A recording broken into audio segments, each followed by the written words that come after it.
Hi, ഓണത്തെ കിച്ചണിലേക്ക് സ്വാഗതം. ക്രിസ്മസിന് സാധാരണയായിട്ട് വീടുകളിൽ ഉണ്ടാക്കുന്ന ചിക്കൻ സ്റ്റൂ ഉണ്ടാക്കാം. ക്രിസ്മസിന് മാത്രമല്ല, എപ്പോൾ വേണമെങ്കിലും എളുപ്പത്തിൽ ഉണ്ടാക്കാൻ പറ്റുന്ന സ്റ്റൂ ആണ്. അപ്പത്തിൻ്റെ കൂടെയാണ് കൂടുതൽ സ്വാദ്. ഈ പ്രിപ്പറേഷൻ കുറച്ച് വ്യത്യാസമുണ്ട്. നല്ല സ്വാദാണ് അങ്ങനെ ഉണ്ടാക്കുമ്പോൾ. 1/2 കിലോ ചിക്കനാണ് എടുത്തേക്കണേ. ഒരുപാട് വലുതും തീരെ ചെറുതല്ലാത്ത രീതിയിലുള്ള പീസസ് ആണ് വേണ്ടത്. കഴുകി കഷ്ണങ്ങളാക്കി വെച്ച ചിക്കനാണിത്. ഒരു വലിയ ഉരുളക്കിഴങ്ങ് വേവിച്ച് തൊലി കളഞ്ഞ് വെച്ചിട്ടുണ്ട്.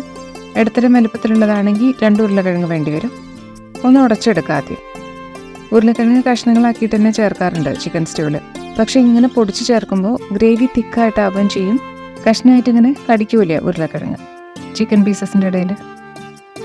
ഇത്രയും പൊടിഞ്ഞ് കിട്ടിയാൽ മതി. മിക്സിയിൽ അടിച്ചെടുക്കാനുള്ളതാണല്ലോ. 8-9 കാഷ്യൂ നട്ട്സ് മിക്സിയിൽ പൊടിച്ചെടുക്കണം ആദ്യം. ഗ്രേവിക്ക് നല്ല കട്ടിയിട്ടും ടേസ്റ്റും നന്നാവും. നല്ലോണം പൊടിയണമെന്നില്ല. ഇനി ബാക്കി ഇൻഗ്രീഡിയൻസ് ചേർത്തിട്ട് അരയ്ക്കാനുള്ളതാണ്. 1 കപ്പ് നാളികേരപ്പാൽ ഒഴിക്കാം. എളുപ്പത്തിന് വേണ്ടി 1 കപ്പ് വെള്ളത്തിൽ 3 ടേബിൾ സ്പൂൺ തേങ്ങാപ്പാൽ പൊടി കലക്കിയതാണിത്. 2ാം പാലാണ്. നാളികേരപ്പാലാണെങ്കിൽ 1 കപ്പ് നാളികേരം ചെറുകിയതിൻ്റെ 2ാം പാലാണ് വേണ്ടത്. ഇനി വേവിച്ച് വെച്ച് ഉരുളക്കിഴങ്ങും കൂടി ചേർത്തിട്ട് മിക്സിയിൽ നല്ലോണം അരച്ചെടുക്കുക. ഇപ്പോൾ കാഷ്യൂ നട്ട്സും തേങ്ങാപ്പാലും ഉരുളക്കിഴങ്ങും ഒക്കെ ചേർന്ന് പേസ്റ്റ് പോലെ അരഞ്ഞു വന്നു. കണ്ടില്ലേ, തിക്കായിട്ടുള്ള ഗ്രേവി ആവും ഇത് നമ്മൾ സ്റ്റൂവിൽ ചേർക്കുമ്പോൾ. നല്ല ടേസ്റ്റി ആവും. പാൻ ചൂടാകുമ്പോൾ 2 ടേബിൾ സ്പൂൺ വെളിച്ചെണ്ണ ഒഴിക്കാം. ഒന്ന് ചൂടാവട്ടെ. മീഡിയം ഫ്ലെയിമിൽ വെച്ചാൽ മതി. 4 കഷ്ണം കറുവപ്പട്ട, വീതി കുറഞ്ഞ പീസസ് ആണ്. 4 ഗ്രാമ്പു, 4 ഏലക്ക, 1 ഹീപ്പ് ടീസ്പൂൺ പെരുംജീരകം. ഇത്രയൊന്ന് ചൂടാക്കിയെടുക്കാം. സ്റ്റെപ്പ് ബൈ സ്റ്റെപ്പായിട്ട് ഓരോ ഇൻഗ്രീഡിയൻസും ചേർക്കാം നമുക്ക്. അതിനു മുമ്പ് ഈ മസാല ഒന്ന് മൂത്ത് വരണം. 3 ഇഞ്ച് വലുപ്പത്തിലുള്ള ഇഞ്ചി കഷ്ണാക്കിയതാണ്. പൊടി ആവണ്ട, ഇതുപോലെ വലുപ്പാവാം. പച്ചമണം മാറിയിട്ട് വെളുത്തുള്ളി ചേർക്കാം. ഒരു 30 സെക്കൻഡൊക്കെ മതി മൂത്ത് വരാൻ. ഇനി വെളുത്തുള്ളി നുറുക്കിയത് ചേർക്കാം. 6 എണ്ണാണ് എടുത്തേക്കണേ. ഇതും ഒന്ന് വഴന്ന് വരട്ടെ. ജിഞ്ചർ ഗാർലിക് പേസ്റ്റും പെരുംജീരകവും പട്ടയും ഗ്രാമ്പും ഒക്കെ പൊടിച്ചതും ചേർക്കണേക്കാളും ഈ സ്റ്റൂവിന് നല്ലത് ഇഞ്ചിയും വെളുത്തുള്ളിയൊക്കെ നുറുക്കിയതും പട്ടയും ഗ്രാമ്പും ഒക്കെ അങ്ങനെ തന്നെ ഇടുന്നതാണ്. ഇനി 3 പച്ചമുളക് അരിഞ്ഞത്. എരിവ് കുറവുള്ള പച്ചമുളകാണെങ്കിൽ 4 എണ്ണം ആവാം. ഇപ്പോൾ വഴന്ന് വന്നിട്ടുണ്ട്. ഇനി ഒരു വലിയ സവാള ചെറുതാക്കി നുറുക്കിയതാണ്, അത് ചേർക്കാം. 1 കപ്പുണ്ട് അരിഞ്ഞു വന്നപ്പോൾ. ഇടത്തരം വലുപ്പത്തിലാണെങ്കിൽ 2 സവാള വേണ്ടി വരും. ഇത് വഴറ്റാൻ ഇളം റോസ് കളറായാൽ മതി. മീഡിയം ഫ്ലെയിമിൽ തന്നെ മതി. ഒന്ന് സോഫ്റ്റ് ആയിട്ടുണ്ട്. ഇപ്പോൾ തിക്കായിട്ടുള്ള ഗ്രേവിയുടെ ഒപ്പം സവാള വഴറ്റിയത് ചെറിയ കഷ്ണങ്ങളായിട്ട് ഇങ്ങനെ സോഫ്റ്റ് ആയിട്ട് സ്റ്റൂവിൽ കഴിക്കുമ്പോൾ സ്വാദാണ്. ഇപ്പോൾ എല്ലാം വഴന്ന് വന്നു. ഇനി ചിക്കൻ പീസസ് ചേർക്കാം. 1/2 കിലോ ആണ് എടുത്തേക്കണേ. 3-4 മിനിറ്റ് ഇങ്ങനെ ഇളക്കി വേവിക്കാം ആദ്യം. ചിക്കൻ്റെ ആ പിങ്ക് കളർ മാറിയിട്ട് വെള്ള നിറാവുമ്പോൾ അടച്ചു വേവിക്കാം. ചെറുതായിട്ടൊന്ന് വഴറ്റണം ചിക്കൻ. ഇങ്ങനെ പീസസ് എല്ലാം നല്ലോണം ചൂടായിട്ട് മാത്രം വെള്ളം ചേർത്ത് വേവിക്കുമ്പോൾ അതിൻ്റെ ടേസ്റ്റ് ഡിഫറൻസ് വരും. ഇനി ഇതിലേക്ക് വേണ്ട ഉപ്പ് ചേർക്കാം. ബാക്കി ഇൻഗ്രീഡിയൻസ് ചേർത്തിട്ട് കുറച്ചും കൂടി ഉപ്പ് ചേർക്കേണ്ടി വരും അവസാനം. ഇപ്പോൾ ഒരു 3 മിനിറ്റായി. ബ്രോയിലർ ചിക്കൻ ആയതുകൊണ്ട് വേഗം വേവും. കുക്കറിൽ വെക്കേണ്ട കാര്യമില്ല.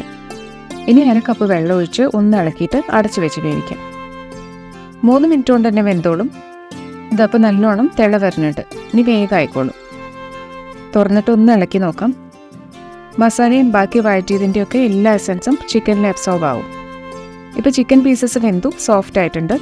ഇനി നമ്മൾ അരച്ചു വെച്ച് കാഷ്യൂ നട്ട് തേങ്ങാപ്പാൽ ഉരുളക്കിഴങ്ങ് മിക്സ് ചേർക്കാം. ഇതാണ് ശരിക്കും സ്റ്റൂവിന് നല്ല സ്വാദും തിക്നെസ്സും ഒക്കെ കൊടുക്കുന്നത്. സ്റ്റൂവിൻ്റെ കളറും നല്ല വൈറ്റ് ആവും. 2ാം പാലാണ് നമ്മൾ ആദ്യം അരയ്ക്കാൻ വേണ്ടി ചേർത്തത്. മീഡിയം ഫ്ലെയിമിൽ തന്നെ മതി. ഇപ്പോൾ ഉരുളക്കിഴങ്ങ് കഷ്ണമായിട്ട് കിടക്കൂല. നല്ല ടേസ്റ്റും ഉണ്ടാവും ഇങ്ങനെ പേസ്റ്റ് ആക്കുമ്പോൾ. എല്ലാം നന്നായിട്ട് മിക്സ് ആവട്ടെ.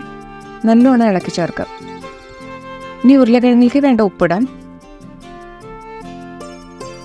ഉരുളക്കിഴങ്ങ് ആയതുകൊണ്ട് പെട്ടെന്ന് അടി പിടിക്കും. അപ്പോൾ ലോ ടു മീഡിയം ഫ്ലെയിമിൽ വെച്ചാൽ മതി. ഇപ്പോൾ ചിക്കൻ മാത്രം പീസസ് ആയിട്ട് കിടക്കുകയും ചെയ്യും. ഉരുളക്കിഴങ്ങ് നല്ല തിക്ക് പേസ്റ്റായിട്ട് ഗ്രേവി ആയിട്ട് വരികയും ചെയ്യും. ഇനി 1ാം പാല് ചേർക്കാം. കട്ടിയുള്ള പാലാണ്. 4 ടേബിൾ സ്പൂൺ തേങ്ങാപ്പാൽ പൊടി 1/2 കപ്പ് വെള്ളത്തിൽ കലക്കിയതാണ്. ഇനി കൂടുതൽ നേരം തിളയ്ക്കേണ്ട, ഒന്ന് യോജിച്ച് വന്നാൽ മതി. 1/2 ടീസ്പൂൺ കുരുമുളക് പൊടി ചേർക്കാം. എന്നിട്ട് സ്റ്റൗ ഓഫ് ചെയ്യാം. നല്ലോണം ഇളക്കിയിട്ട് കറിവേപ്പില ചേർക്കാം. 2 തണ്ട് ഫ്രഷ് കറിവേപ്പിലയാണ്. ഇനി ആവിയിൽ കറിവേപ്പില കിടക്കുമ്പോൾ നല്ല മണവും വരും. അടച്ചു വയ്ക്കാം. ഉള്ളി വറുത്തിടണം. അത്രയും നേരം ഇത് അടച്ചിരിക്കട്ടെ.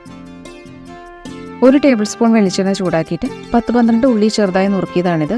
അത് ചേർത്തിട്ട് ചുവന്ന നിറമാവണ വരെ വഴറ്റണം.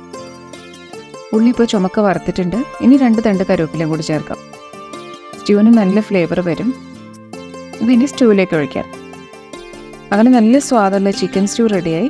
നല്ല കട്ടിയുള്ള ഗ്രേവിയാണ്. പാകത്തിന് സ്പൈസസും തേങ്ങാപ്പാലിൽ വെന്ത് സോഫ്റ്റ് ആയിട്ടുള്ള ചിക്കൻ പീസസും ഒക്കെ കൂടി ചേർന്ന് നല്ല സ്വാദാണ്. ഉണ്ടാക്കി നോക്കുക, തീർച്ചയായിട്ടും ഇഷ്ടമാവും. Thank you.